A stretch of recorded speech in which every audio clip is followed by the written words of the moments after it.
నమస్తే, welcome to our channel. నేను మీ పద్మావతి. ఈరోజు మనతో పాటు ప్రముఖ ఆధ్యాత్మికవేత్త మరియు వాస్తు జ్యోతిష పండితులు, వాస్తు జ్యోతిష శిక్షణ గురువులు, లలిత ఉపాసకులు నానాజీ పట్నాయక్ గారు ఉన్నారు. అయితే ఆయనతో మాట్లాడి మరిన్ని విషయాలు తెలుసుకుందాం. మీరు కూడా చూసేసేయండి. నమస్కారం సార్. శ్రీమాత్రే నమః. గురుగారు, వసంత పంచమి వస్తుంది. అయితే ఫిబ్రవరి 2వ తేదీన వసంత పంచమి. ఈ రోజున చాలామంది చిన్నపిల్లలకి ఈ అక్షరాభ్యాసం కానీ చేయడానికి ముందుకొస్తూ ఉంటారు. ఈరోజు చాలా మంచిది అని. అయితే గతంలో పెద్దవారికి కూడా ఆల్రెడీ ఆ అక్షరాభ్యాసం అయిపోయి మా పిల్లలు కొంచెం వెనకబడ్డారు, చదువు అంతగా అర్థం కావట్లేదు అనుకునే వాళ్ళు మళ్ళీ మరోసారి ఈ రోజున చేసుకోవచ్చు అంటారా? చేస్తే మంచిదే అంటారా? చెయ్యొచ్చా, చేయకూడదు అంటారా? అసలు చాలా మంచి ప్రశ్న వేశారమ్మా. సహజంగా ఏంటంటే వసంత పంచమి రోజు అందరూ కూడా సరస్వతీదేవికి ప్రీతికరమైనటువంటి రోజుగా మనకి బాసరలో కూడా ఈ రోజంతా చాలా కిటకిటలాడుతూ ఉంటుంది. చేస్తారు, అందులో ఎటువంటి డౌట్ లేదు. కానీ ఇక్కడ ఒకటే, వాళ్ళకి పర్సనల్ చార్ట్లో 4వ స్థానము అంటారు. ఎవరికైనా సరే 4వ స్థానం కనుక స్పాయిల్ అయింది అనుకోండి అమ్మా, వాళ్ళకి ఎడ్యుకేషన్ మీద పెద్దగా కాన్సన్ట్రేషన్ ఉండదు. మీరు అందరూ మరి బాసర దగ్గరికి వెళ్తారు, అందరూ అక్షరాభ్యాసం చేయిస్తారుగా, మరి ఎందుకు కొంతమంది బాగా చదువుతారు, కొంతమంది పిల్లలు చదవరు? ఈ అందరి మీద ఒకలాగా లేదా సరస్వతి దేవి యొక్క అనుగ్రహం? అంటే కాదు. సరస్వతి అమ్మవారి యొక్క అనుగ్రహం అందరికీ ఒకలాగే ఉంటుంది. ఎలా అంటే, ఒక స్కూల్లో ఒక క్లాస్ రూమ్లో 40 మంది స్టూడెంట్స్ ఉంటే 40 మందికి టీచర్ ఒకలాగే చెప్తుంది. కానీ అందులో కొంతమందికి ఆ సబ్జెక్ట్ అర్థం అవుతుంది, మెరిట్ స్టూడెంట్స్గా మారుతూ ఉంటారు. మిగతా వాళ్ళకి ఒక మొక్క కూడా అర్థం కాకపోవచ్చు. అంత మాత్రం చేత టీచర్ తప్పు కాదు.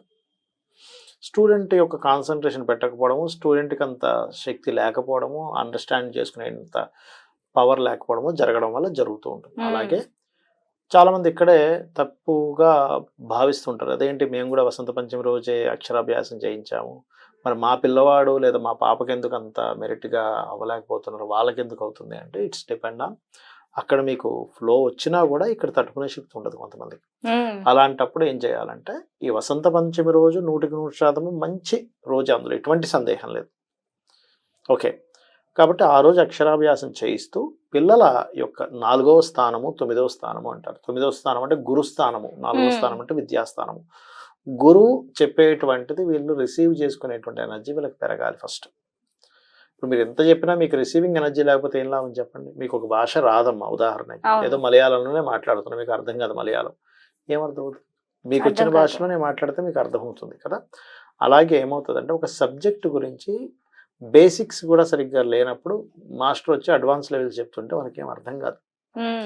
అలాగే వీళ్ళల్లో దోషం ఉన్నంతసేపు, అంటే 4వ స్థానం పాడైంది, భాగ్యస్థానం పాడైంది, మీకు ఎంత సరస్వతీదేవి పూజలు చేసుకున్నా కొంతవరకు ఉంటుంది. కానీ ఇక్కడ ఏదైతే డిఫెక్ట్ వచ్చిందో దానికి సంబంధించిన దోషం పరిహారం కూడా చేసుకోవాలి. పిల్లల జాతకాల్లో ముఖ్యంగా మీరు వసంత పంచమి రాజు లేదా హైగ్రీవ స్తోత్రం చేయిస్తున్నారు, లేదా రోజు సరస్వతి మంత్రం చదివిపిస్తున్నారు, అవన్నీ చాలా మంచివి, భగవత్ అనుగ్రహం కలుగుతుంది, దానివల్ల కలగదని కాదు.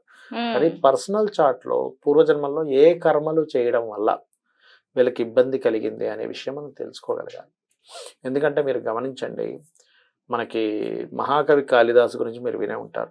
ఆయన గొర్రెల కాపరి, ఆయనకి ఏమీ రాదు, అంటే ఆ రాదు, అసలు ఏమీ ఒక్క ముక్క కూడా సరిగ్గా సహజంగా మనం మాట్లాడుకునే మాటలు కూడా సరిగ్గా రావు ఆయనకి. తల్లిదండ్రులు లేరు, ఎవరూ చదివించలేదు, ఏదో గొర్రెలు చేసుకుంటూ ఉండేవాడు. అలాంటిది ఒక పండితుడు వల్ల ఆయన రాణిని మోసం చేయాలనే ఉద్దేశంతో ఇతనికి పెళ్లి చేస్తాడు ఆ పండితుడు. మహారాణి అడిగితే నాకేం రాదనే విషయం చెప్తాడు. అప్పుడు అమ్మవారు వాళ్ళ భార్యే వెళ్ళి, నువ్వు అమ్మవారి దగ్గర తపస్సు చేయి, అంటే అమ్మవారి దగ్గరికి అడుగు, విద్యను అడుగిస్తుంది అన్నప్పుడు, ఈ కాళిదాసు గుడికి వెళ్ళేటప్పుడు ఆ గుడి యొక్క పూజారి అడుగుతాడు, ఎక్కడికి వెళ్తున్నావు అంటే, నేను అమ్మవారిని అడగడానికి వెళ్తాను అంటే, ఇప్పుడు ఉండదు, బయటికి వెళ్తుంది రాత్రిపూట, పగలు వస్తుంది అమ్మవారు అన్నప్పుడు, అయితే సరే నేను తలుపులు వేసుకుని ఉండిపోతాలే లోపల, వచ్చాక నాకు విద్య ఇచ్చే వరకు నేను తలుపు తీయను అనుకుంటాడు. అలాగే అనుకున్నట్టే పొద్దున్నే అమ్మవారు వస్తుంది. అమ్మవారి లోపలికి రాలేదు, తలుపులు వేస్తే మాత్రం రాలేకుండా ఉండలేదు కదా. ఈయనకేంటంటే, ఈయనకి నాలెడ్జ్ అనేటువంటిది పాపం లేదు కాబట్టి నిజమే అమ్మవారు లోపలికి రాలేదు అనుకుంటాడు.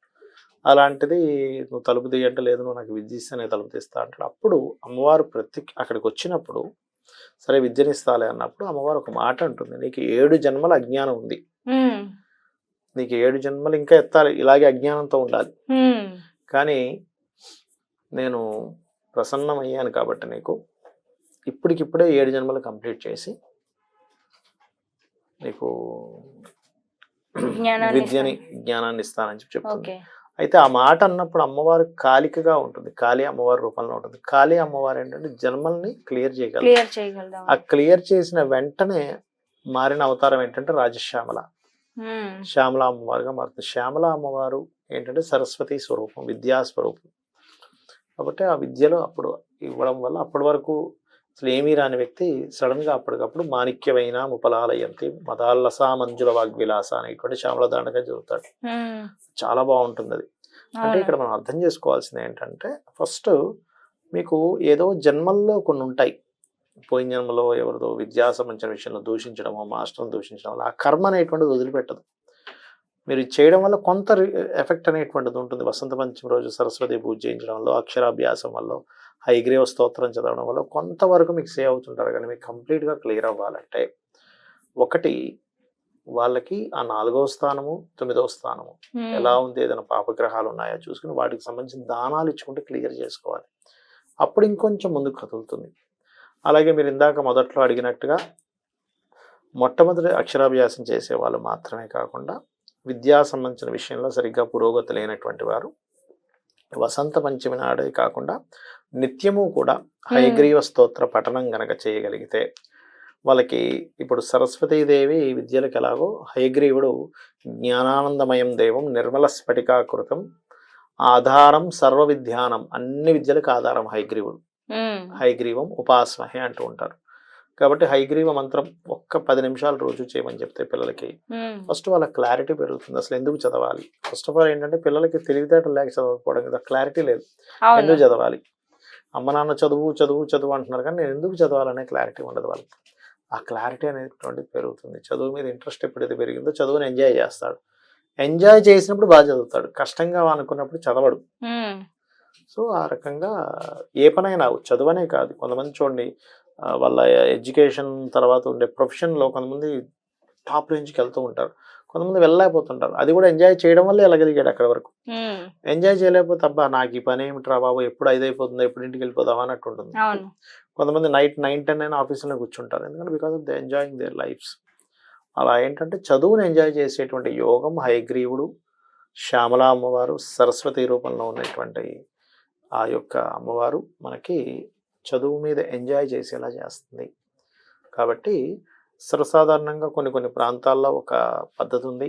హయగ్రీవుడికి ఈ వసంత పంచమి రోజు యాలకుల దండను వేస్తారు. యాలకుల దండ అంటే దండగుచ్చ వేస్తారు. ఇప్పుడు మనకి రకరకాల దండలు ఉంటాయి కదా, గారెల దండ వేస్తారు.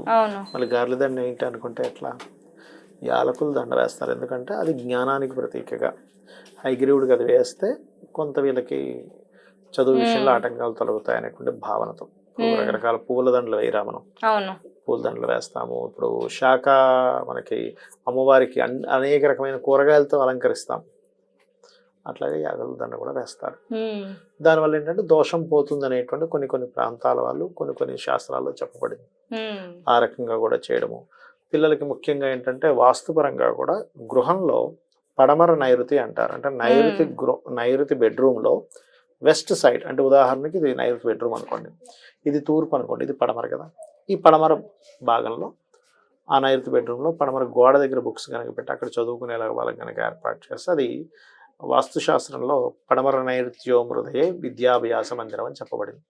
అక్కడ విద్యలకి ఉన్న ఎనర్జీ ఉంటుంది. అక్కడ సుగ్రీవ్ అనే పదం ఏంటంటే అక్కడ విద్యా సంబంధించిన విషయాల్ని పాజిటివ్గా మీకు అది ఇస్తూ ఉంటుంది. కాబట్టి ఆ రకంగా కూడా మనం వాస్తుపరంగా కూడా సెట్ చేస్తే కొంతవరకు డెవలప్మెంట్స్ అనేవి పెరుగుతాయి. మీరు చెప్పింది కూడా వాస్తవమే సార్. ఎందుకు అంటే ఇంట్లో వాస్తు ప్రకారం కూడా కరెక్ట్గా లేకపోతే మనకి ఏది కూడా అనుకూలించదు అని అనేసి రోజున మీరు చెప్పినట్టు చక్కగా ప్రతి ఒక్కరు మళ్ళీ ఇంకోసారి విద్యాభ్యాసాన్ని మొదలు పెట్టడం అనేది మంచిది. నిజంగా గురుగారు ఒక చక్కటి సమాచారాన్ని మాకు కూడా అందించారు. ధన్యవాదాలు. శ్రీమాత్రే నమః.